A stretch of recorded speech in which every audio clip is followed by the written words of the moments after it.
musulmans, à votre avis, vous représentez aujourd'hui? Combien de musulmans sont sur votre position à Hassan Chalgoumi aujourd'hui? Je peux vous dire que c'est 70% minimum. Mousse est là pour mettre en lumière les mauvaises personnes, les fous. Faites entrer les gros tarés, de savoir elle vous éclabousse. Mousse, mettez-vous à l'aise car là on va se régaler. Mousse, abonnez-vous et likez si vous avez kiffé. Ouais, c'est Mousse, bienvenue aujourd'hui pour une nouvelle vidéo et j'espère que tout le monde va bien. Messieurs, dames, aujourd'hui on va aborder un sujet un petit peu dangereux. Pourquoi dangereux? Parce qu'on va parler un petit peu religion. Pas d'une religion en particulier, mais d'un homme en particulier. On va parler de l'imam le plus médiatisé de France, peut-être le plus célèbre au final, parce que quand on est médiatisé, il y a parfois la célébrité qui en découle. On va parler de l'imam Chalgoumi. Alors vous êtes sûrement en train de vous dire... Mousse, pourquoi tu vas parler d'un imam? D'habitude, tu parles pas de ce genre de sujet. Et en plus, la religion, c'est très sensible, très dangereux. Vous le savez, d'habitude, je suis plutôt dans les arnaques, les escrocs, les mythos, etc. Donc si on va parler de lui, c'est qu'on est un petit peu dans le thème. Il se pourrait, par un grand hasard, que l'imam Chalgoumi ait potentiellement arnaqué une de mes abonnées en plein ramadan. Wallah, c'est pas moi. Bon bah à quitter, tu peux y aller. Ah bah il a dit voilà, ah bah si, voilà ça marche, hein, c'est 2014, c'est la street. Oh JB fais pas la gueule. Il a dit voilà, c'est bon, il peut là. Messieurs, dames, avant de partir pour cette nouvelle vidéo, c'est le moment de soutenir la chaîne et moi-même en mettant votre plus gros pouce bleu, votre meilleur commentaire. On n'oublie pas de s'abonner et d'activer la cloche pour pas rater les prochaines vidéos. On fait de même sur la chaîne secondaire, la chaîne Laurent Delamousse, où vous avez des vidéos d'actualité quasi quotidiennes. On me rejoint sur Instagram, sur TikTok, sur Twitch pour pas rater les lives du dimanche soir à 21h30. On va chercher à boire à manger, on se met à l'aise. Et moi je m'occupe du reste. Alors messieurs, dames, avant de commencer, si toutefois je venais à dire des bêtises sur l'islam, alors sur... des détails, des points de pratique ou autre, n'hésitez pas à me le dire en commentaire avec de la bienveillance. S'il vous plaît, vous savez très bien que je maîtrise pas le domaine. On va commencer avec une petite biographie de l'imam Chalgoumi. Sans trop rentrer dans les détails, c'est pas hyper important, mais il y a quand même des points de détail qui le sont et qui en disent beaucoup sur lui. Alors l'imam Chalgoumi, il est né le 5 septembre 1972 à Tunis. Apparemment, son papa serait algérien et sa maman tunisienne. Alors, je sais pas, il y a des rumeurs comme quoi ses deux parents sont algériens. Bon, voilà, je pense que c'est une petite guéguerre. Dans le fond, nous, on s'en fout. Et il aurait quitté la Tunisie en 1992 après avoir été arrêté par la police de Ben Ali. Ça, c'est pas vérifiable, c'est lui qui le dit. Et justement, il y a quelques points de détail dans son histoire qui sont remis en question par des observateurs. Et pour eux, ça fait partie d'un storytelling. Pour eux, l'imam Chalgoumi, il a toujours voulu être célèbre. Et en fait, le fait de dire j'ai été arrêté par la police de Ben Ali, vous allez voir un petit peu la suite, ça fait partie d'un storytelling, ça fait partie d'une construction d'histoire et d'image qui le servira par la suite. Alors, toujours selon lui, il se serait rendu ensuite en Syrie, puis en Turquie, avant de rejoindre le Pakistan où il restera 3 ans et demi dans une école coranique. Il explique ensuite avoir fait 1 an de perfectionnement en Inde, ce qui lui a permis d'avoir un diplôme de théologien et de pouvoir devenir imam. Et ça, messieurs, dames, personne n'a jamais vu le diplôme. J'ai le CV de l'imam Chalgoumi sous les yeux, d'ailleurs je vais vous le montrer. Donc là, c'est bien son CV, on voit les universités en Inde et au Pakistan. Sauf que personne ne peut valider ce CV, personne ne peut dire s'il a réellement obtenu son diplôme de théologien. Et pourquoi c'est important? Pourquoi on vient s'intéresser à un CV? Eh bien parce que s'il n'a pas le diplôme, il ne peut pas devenir imam.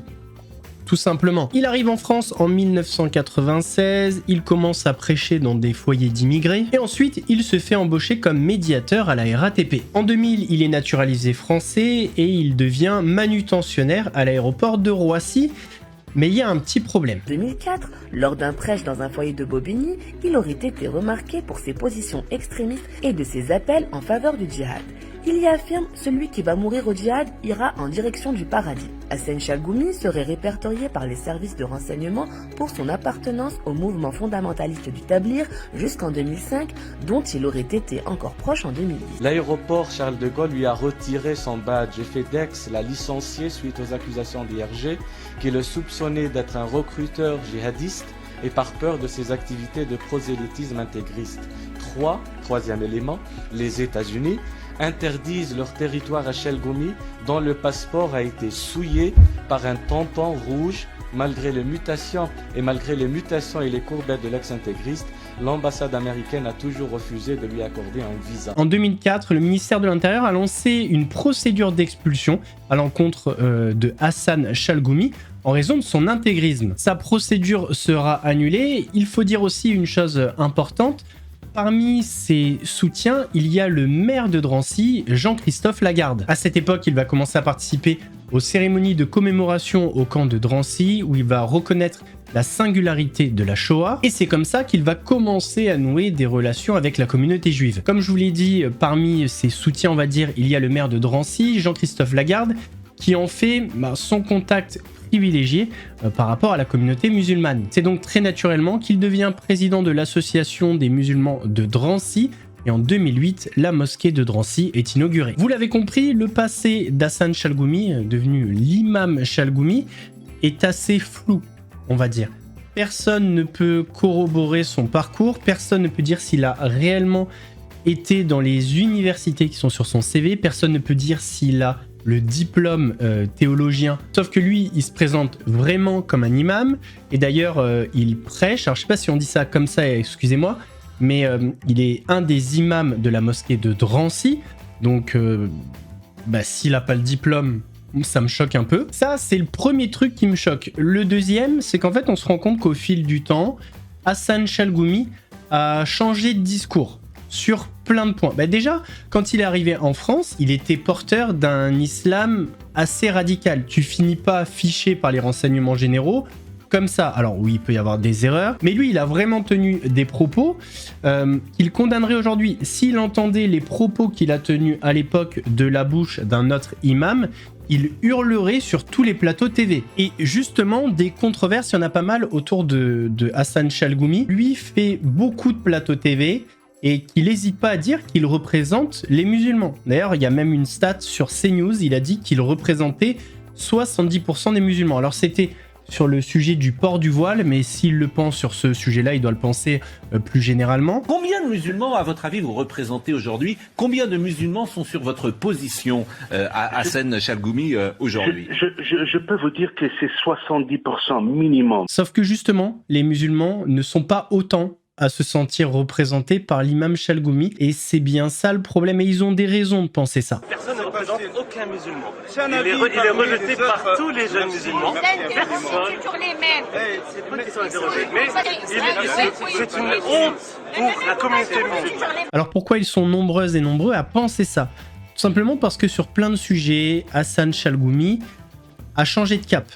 Par exemple, en 2010, il est contre le voile. Voilà, il y avait le projet de loi. Eh bien, lui, il a affiché très clairement qu'il était contre. Donc ça, c'est un article du Parisien qui date de 2010. Pour la première fois, un imam prend publiquement position pour une loi contre la burqa en France. Atypique, Hassan Chalgoumi nous explique sa position. Oui, je suis pour l'interdiction par la loi de la burqa qui n'a pas sa place en France, pays où les femmes votent depuis 1945. Mais elle doit être assortie d'un travail pédagogique, comme ce qui s'est fait pour le voile à l'école en 2004. Je n'imagine pas un policier retirer le voile d'une femme dans la rue. Alors, sa prise de position, elle peut déranger, mais moi, c'est pas ça qui me choque. En vrai, chacun a le droit de penser ce qu'il veut. Personnellement, je suis contre tout signe d'appartenance religieuse, peu importe les religions, c'est très important de le préciser, mais c'est surtout qu'il n'a pas toujours tenu ses propos sur le voile, le niqab ou la burqa. On était à l'époque, on travaille le ministère de Transport et tout ça. Il y avait une dame, elle a demandé voir un imam et tout ça. On l'a vu, elle n'est pas musulmane. Et cette dame, qu'est-ce qu'elle a dit? Elle a dit, c'est bien la religion et tout ça, l'islam, mais la seule chose qui n'est pas bien dans l'islam, qu'il ne donne pas le droit de la femme. La ya'ti haqq al-mar'a. On a dit comment? Elle a dit, regardez comment s'habiller. Les hommes ils ont le droit de montrer leurs cheveux, et la femme, elle n'a pas le droit. Elle n'a pas le droit de s'habiller. Regarde, il y en a qui le mettent le niqab, on dirait des ninjas. Elle a dit, je l'ai laissé qu'elle parle comme ça. Il a parlé, Mesquine, la tête elle est pleine avec les enfants à la télé. Hein, elle est bien chargée, c'est son Coran ou à la télé. Mesquine, elle a vidé son sac. Quand elle a vidé ses paroles, à ce moment, elle a dit, regardez, billah, je lui dis, s'il vous plaît, vous regardez. En Angleterre, vous connaissez en Angleterre? Il a dit oui, à Londres. Je lui dis, à Londres, il y a un diamant, l'un des plus chers diamants au monde entier. Je lui dis, c'est pas moi ou vous, vous avez le droit de le regarder.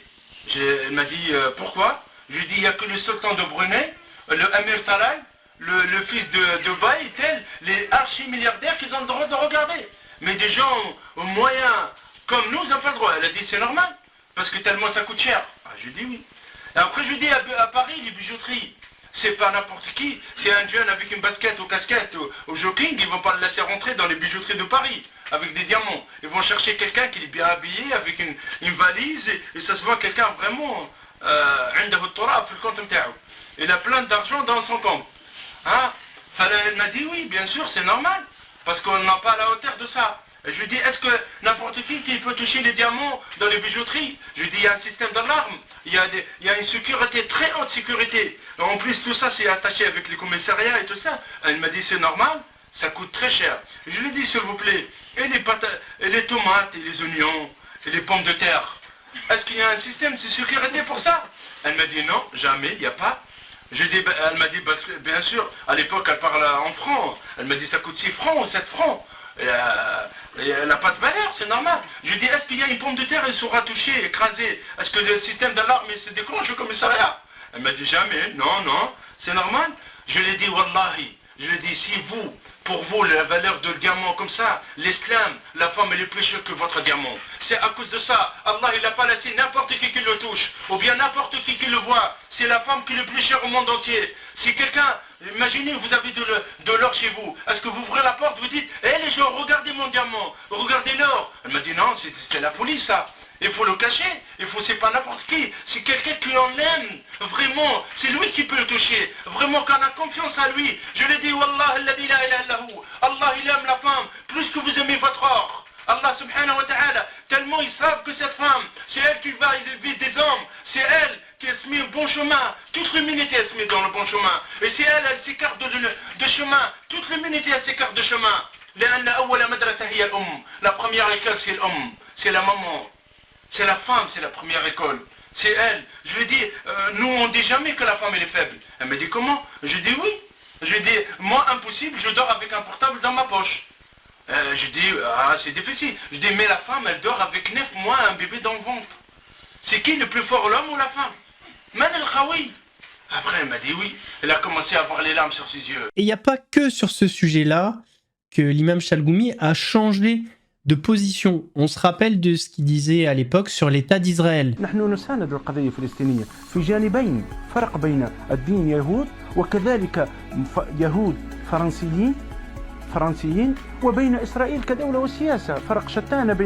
Alors qu'aujourd'hui, on peut l'entendre tenir ce genre de discours. Semaines, quelques mois, il faut qu'on résiste. Il faut que si Israël, le peuple israélien, il perd la guerre, nous sommes tous, on a perdu. L'humanité, elle a perdu. Il faut qu'elle gagne cette guerre.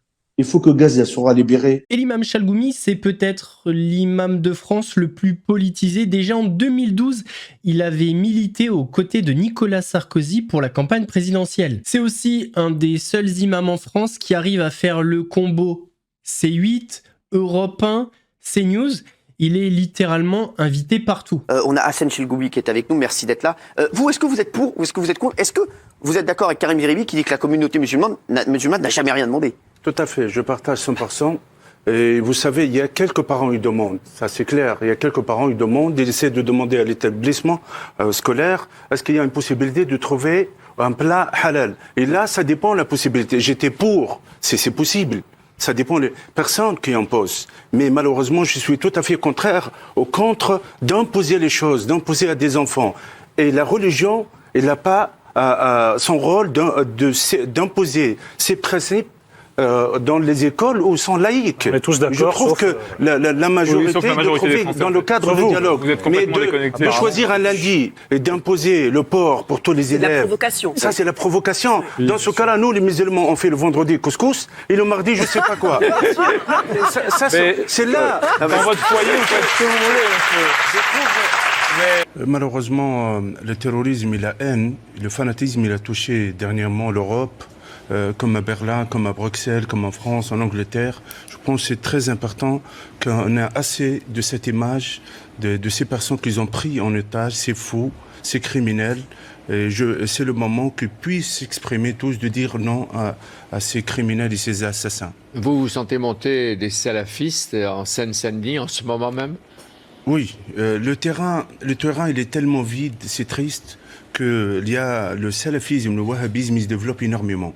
Quels que soient les réseaux sociaux, aussi dans le terrain. Dans la plupart des pays européens et en France, vous dites dans certains endroits. Absolument. Il y a aussi des associations qui sont dédiées à ça. Il y a des écoles soi-disant privées qui se développent. Et c'est là l'horreur, la catastrophe qu'on éduque des enfants et l'enseigne le wahhabisme. En fait, ce que les musulmans n'aiment pas, et c'est en discutant avec mes amis que je l'ai compris, c'est le fait qu'en allant sur ces plateaux, en parlant au nom des musulmans, il vient très souvent desservir leur combat, stigmatiser sa propre communauté. Et puis, comme me disait un pote très justement, qu'est-ce qui fait que Chalgoumi, qui avait un discours, on va pas dire radical quand il est arrivé en France, mais en tout cas pas modéré comme aujourd'hui, a changé son discours. Il y a forcément eu un truc. Et pour lui, et ça ne tient qu'à lui, mais il tenait à ce que j'en parle en vidéo, en fait, c'est les sirènes de la notoriété, de l'argent, des plateaux, etc., qui l'ont fait changer de discours. Il y a aussi un truc dont on doit parler, et on va terminer là-dessus, on va arriver sur la problématique de mon abonné, c'est le rapport de Chalgoumi avec l'argent. J'ai trouvé une chronique qui est super bien faite, ça sert à rien que je le dise moi-même, tellement elle est bien faite, je vous laisse regarder, et ensuite on parle de mon abonné. Alors oui, il dénonce l'antisémitisme, le radicalisme, l'extrémisme, et il défend l'échange, la liberté d'expression, etc. Et c'est très bien, mais c'est pas le seul. Et en vrai, pour Chalgoumi, la liberté d'expression, c'est génial, tant que ça ne le concerne pas. Regarde, il y a plusieurs années, quand j'avais encore une coiffure Starfullah, j'avais fait une petite vidéo humoristique qui parlait de lui, et visiblement Chalgoumi, il n'était pas très Charlie, vu qu'il avait voulu me coller un procès et me faire retirer ma vidéo. Et pour l'échange et le mélange, là aussi il kiffe, mais uniquement jusqu'à un certain niveau de mélanine, parce que le jour où il a vu que la classe de sa fille était très colorée, sa fille a changé d'école, et il a dit « On est où là? À Tombouctou ?» le dernier qui a dit ce genre de dinguerie, c'est des Zemmour. Mais vous vous rendez compte ce que vous dites? On est quoi, le Gabon? L'autre question que je me pose, c'est qui finance Chalgoumi? Selon le témoignage d'Alexandre Benalla auprès de la justice, Chalgoumi aurait été financé et utilisé par un faux milliardaire syrien, un certain Izzat Rattab, pour pouvoir rencontrer Emmanuel Macron. Et selon Mediapart, ce sombre monsieur se serait aussi servi de Chalgoumi pour assister à des cérémonies officielles et il lui aurait même versé du bif. Par exemple, vous vous souvenez du forum annuel des musulmans de France co-organisé par Chalgoumi en 2018? Évidemment que non. Qui aurait donné un chèque de 100 000 € sans provision pour les frais de location à Chalgoumi? C'est Izzat. Et vous vous souvenez certainement de la marche des musulmans contre le terrorisme organisée par Chalgoumi en 2017. Là aussi, je ne pense pas. Qui aurait donné 100 000 € à Chalgoumi pour l'organiser? Surprise, c'est Izzat. Déjà en 2016, t'as le point qui disait que ce même Izzat Rattab aurait fait appel à Chalgoumi pour renouveler sa carte de séjour. Et en plus, c'est pas la première fois qu'on apprend que Chalgoumi est financé par de sombres personnages. D'après un de ses ex-conseillers, t'as le gendre de l'ancien président tunisien Ben Ali qui lui aurait aussi passé du bif. Oui, Chalgoumi, il a peut-être du mal à s'exprimer, mais visiblement, il a aucun mal à compter. Alors, c'est vrai, Hassan Chalgoumi n'a aucun mal à compter, par contre, il a du mal à rendre l'argent qu'on lui a prêté. On arrive donc sur le cas de mon abonnée qui était bénévole. Elle travaillait sur l'iftar de la paix, donc en 2024. C'était le premier iftar en dehors de la mosquée de Drancy. Donc c'était un bel événement pour faire la promotion également de la paix en même temps que l'iftar. À cet iftar, il y avait des personnes de la communauté musulmane, des personnes de la communauté juive et des personnes de la communauté chrétienne. Donc un bel événement. Et pour cet événement, Hassan Chalgoumi, l'imam Chalgoumi, enfin le faux imam peut-être au final, a demandé à mon abonné 10 000 € pour payer des frais notamment de nourriture, si je dis pas de bêtises. Donc rappelez-vous, on est en plein ramadan, donc il lui demande de l'argent, il ne lui a jamais rendu. Donc rappelez-vous, on est en plein ramadan, il lui demande de l'argent, en espèces, bien évidemment. Rappelez-vous, on est en plein ramadan, je sais pas si je l'ai déjà dit, et il va jamais lui rendre cet argent. Pourtant, il s'était engagé par message, j'ai vu les messages, à lui rendre, mais non, en plein ramadan. Oui, je le redis, on sait jamais si vous n'avez pas entendu. Il ne lui a jamais rendu son argent. Alors qu'il s'était engagé à le faire, je le répète également. Ça me semble une dinguerie, en fait. Un imam qui demande de l'argent à une personne, en espèces bien évidemment, en plein ramadan, il s'engage à rendre cet argent, mais il ne lui rend pas en plein ramadan, alors qu'il est imam. Allô? Allô? T'es imam et tu niques une personne de ta communauté? Allô? Mais Starfoula, on va où, Hassen? Hassen, quand même. Une femme que tu appelais sœur. On fait pas ça, ses sœurs. Ni aux autres d'ailleurs, mais à ses sœurs encore moins. D'ailleurs, le pire dans l'histoire, et c'est ce que je lui disais quand j'étais au téléphone avec elle, c'est qu'en fait, on sait même pas si les 10 000 € ont vraiment été utilisés pour l'iftar. C'était en espèces, elle a jamais vu les factures de quoi que ce soit. Si ça se trouve, il y a un monde où il a utilisé 5 000 pour l'iftar et 5 000 pour autre chose. On sait pas. Alors, c'est pas juste un récit comme ça. Mon abonné a déposé plainte au Maroc parce qu'elle habite au Maroc.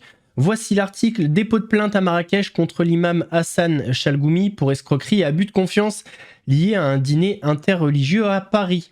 Une plainte a été déposée auprès du procureur du roi, près du tribunal de première instance de Marrakech, à l'encontre de Hassan Chalgoumi, président du CIF, Conférence des imams de France, pour des faits susceptibles de constituer des infractions d'escroquerie et d'abus de confiance. Les faits, selon les éléments portés à la connaissance de la justice, un dîner d'iftar du mois de Ramadan consacré à la promotion de la paix s'est tenu le 25 mars 2024 à Paris, à l'initiative de Hassan Chalgoumi, en sa qualité de président de la Conférence des imams de France. Une personne ayant contribué activement à l'organisation de l'événement pendant plusieurs mois, donc elle était bénévole, c'est ce que je vous disais, affirme avoir été sollicitée quelques heures avant le début de la réception, afin de régler en urgence divers frais, dont les frais du traiteur, pour éviter tout incident organisationnel devant les nombreux invités présents. Et ça, c'est vrai, il lui a mis la pression en mode « Oh là là, si on paye pas, c'est la honte, tout va être annulé, ça va faire des histoires ». Donc il y a eu une espèce de forme de pression psychologique sur donc mon abonné. L'événement aurait rassemblé plus de 400 participants issus de différentes confessions, musulmans, juifs, chrétiens, ainsi que de représentants diplomatiques de plusieurs pays, notamment les Émirats arabes unis, l'Arabie saoudite, les États-Unis et Israël. Selon la plainte, il aurait été affirmé que ce règlement constituait une avance temporaire qui serait immédiatement remboursée après la fin de l'événement. Sur la base de ces assurances, une somme très importante aurait été remise avec des éléments matériels prouvés afin de couvrir les frais d'organisation et le règlement du traiteur. En fait, les preuves, c'est les messages tout simplement, où l'imam Chalgoumi, pourquoi je dis imam alors que non, Hassan Chalgoumi s'est engagé à rendre cet argent. Refus de restitution. Après la tenue de l'événement, la restitution de cette somme aurait été sollicitée à plusieurs reprises. Selon la plainte, ces demandes seraient restées sans réponse satisfaisante malgré différentes démarches et correspondances, y compris des mises en demeure adressées en France lors de l'iftar du 6 mars 2025, soit une année après. Demande d'ouverture d'enquête par le procureur du roi. Au regard de ces éléments, la plainte sollicite l'ouverture d'une enquête judiciaire afin d'examiner les faits, d'entendre les parties concernées et de déterminer les responsabilités au regard du droit pénal. La démarche vise également à obtenir la restitution de la somme avancée et la réparation du préjudice subi. Alors vous êtes sûrement en train de vous dire pourquoi elle lui a prêté. Je vous rappelle quand même qu'il est censé être imam, ou au pire de même confession. Jamais elle s'est dit, voilà, l'imam Chalgoumi va me la mettre. Pardon du terme, excusez-moi, ça c'est sorti comme ça. Ce qui est pas évident non plus, c'est qu'il vit actuellement à Abu Dhabi.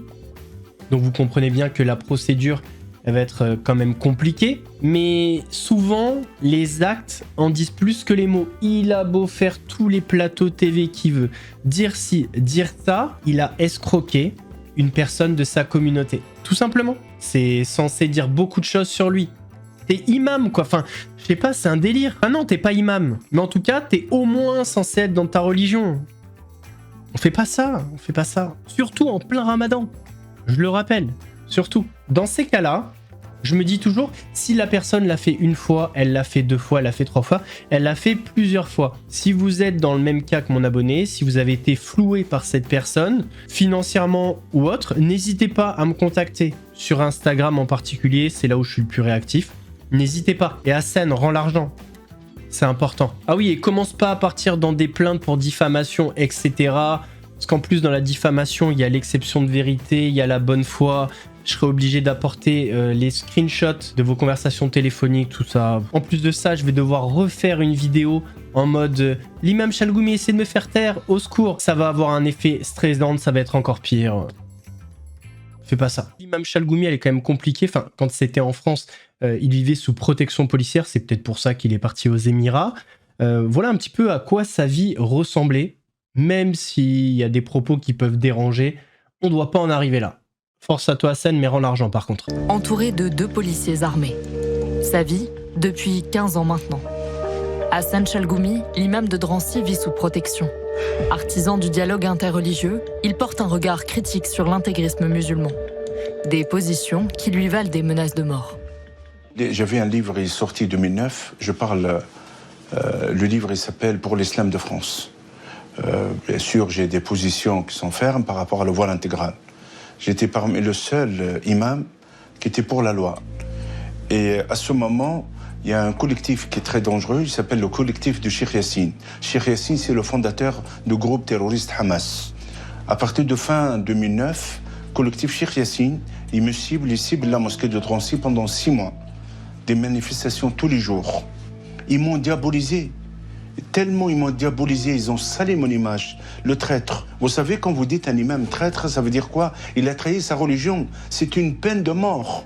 C'est une menace de mort. En 2015, il est directement ciblé dans cette vidéo de l'État islamique. À Hollande, paillasson des Juifs, ainsi que Chalgoumi et Boubaker, les leaders de l'hypocrisie, vous ne nuirez en rien à l'islam. Messieurs, dames, on arrive à la fin de cette vidéo. J'espère qu'elle vous a plu. Elle change un petit peu. Voilà, j'ai des sujets comme ça un petit peu inédits, on va dire, qui peuvent arriver. Si la vidéo vous a plu, votre plus gros pouce bleu, votre meilleur commentaire, n'hésitez pas à me dire votre avis sur l'imam Chalgoumi. Si vous avez... Pourquoi je dis imam encore? Putain, j'ai envie de me gifler. Si vous avez des anecdotes, des expériences à partager, n'hésitez pas à le faire en commentaire ou à me contacter directement. On n'oublie pas de s'abonner et d'activer la cloche pour ne pas rater les prochaines vidéos. On fait de même sur la chaîne secondaire, la chaîne Laurent Delamousse, où vous avez des vidéos d'actualité quasi quotidiennes. On me rejoint sur Instagram, sur TikTok, sur Twitch pour ne pas rater les lives du dimanche soir à 21h30. Nous, on se donne rendez-vous mardi pour une nouvelle vidéo. En attendant, prenez soin de vous. Mousse vous salue. Mousse, mousse, c'était chaud, c'était flou, mais on a mis la loupe. Les fous, les relous, ceux qui parlent beaucoup, beaucoup. Ici on éclaire tout, même ceux qui fait grincer les dents. Si t'as kiffé, balance un like. Abonne-toi, rejoins la clique. Active la cloche, on remet ça bientôt. Et crois-moi, la suite va faire du bruit.